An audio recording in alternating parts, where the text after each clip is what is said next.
So ngayon ay mag-check tayo ng CPU dahil ito daw ay ayaw daw mag-open or ayaw mag-start. Check natin kung bakit. Anong sakit niya.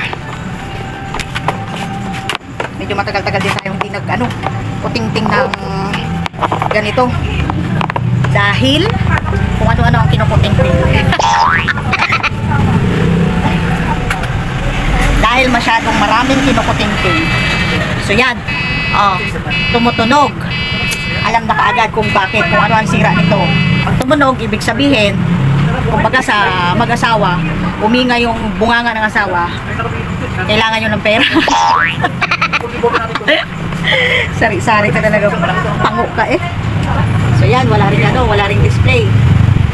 Sa mga marurunong dyan mag-ayos sa CPU ha, pagsaksak at tumunog, alam na kung anong sakit. Wala din siyang no display. Ganito lang yan, may tatanggalin lang tayo dito sa loob, ilinisin, at yun na yun. I hope yun lang talaga ang sakit niya. Tara, gawin natin.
Tingnan natin kung meron na.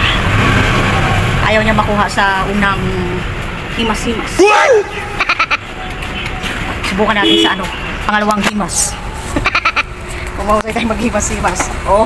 Ayan na. Wow! Okay na. Nag-display na siya. So ayaw sa una. Pangalawa, himas-himas lang. Ayan na, nag-display na siya. So ganun lang. Kapag may problema yung mga CPU nyo na stock, tanggalin nyo lang, linisin yung RAM, tapos balik nyo din. Ayan na, may display na siya. Okay na.